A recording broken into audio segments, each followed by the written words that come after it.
Citation reads, for the arrest of Rostom S. Banigay, DILG listed most wanted person during the service of warrant of arrest on May 13, 2026 in Barangay 110, Tondo, Manila. The Medalya ng Kagalingan is awarded to Police Colonel Damaso Joaquin Burgos Jr. from Manila Police District.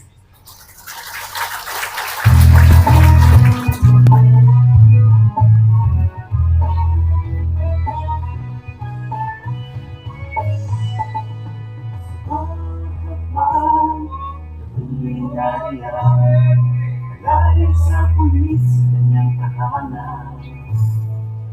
Pamilya'y laging kasama. For the arrest of Uskumamin S. Cela during the bypass operation on May 5, 2026 in Barangay Gulod, Novaliches, Quezon City for the violation of RA 9165 and the recovery of more or less 33 grams of shabu with a standard drug price of 224,000 pesos.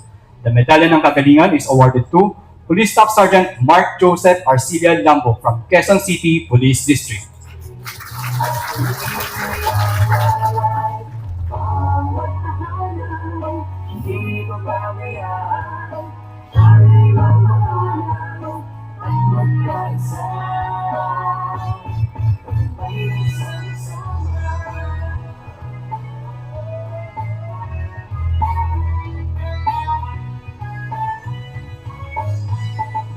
For the arrest of Reynaldo O. Alfiche Jr. during the bypass operation on April 30, 2026 in Barangay Central, Bigutan, Taguig City. The Medalya ng Kagalingan is awarded to Police Staff Sergeant Daniel Simao Belwa Jr. from Southern Police District.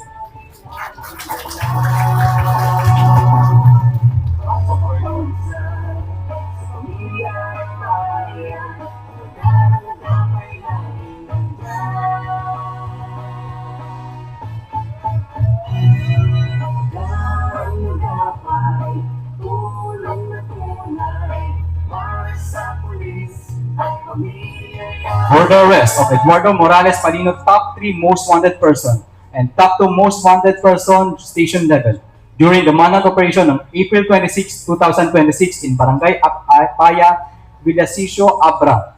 The Medalya ng Kagalingan is awarded to Police Corporal Darius John Villanueva Paclet, Northern Police District.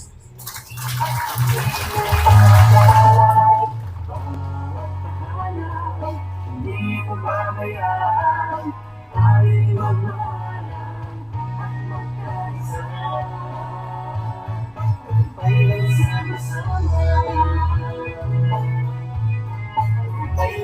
For the rescue of one child in conflict with the law of arrest of Gabriel Concepcion Peña and 15 others for violation of RA 10515 and Article 308 of the recovery of copper cable wire with a total value of 456,000 pesos. The Medalya ng Papuri is awarded to Police Executive Master Sergeant Randolph Sanchez Tolentino from Eastern Police District.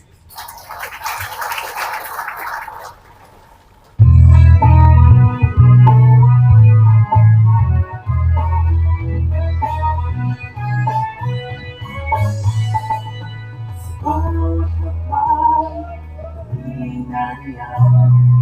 Galing sa pulis, kanyang tahanan.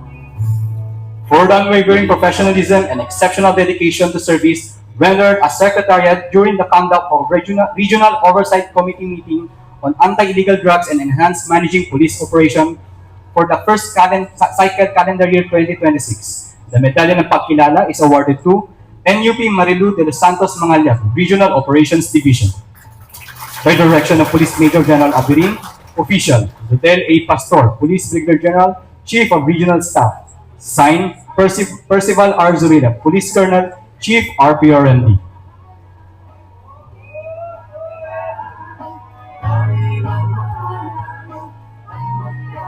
Congratulations to all the awardees. Ladies and gentlemen, let us give them another round of applause.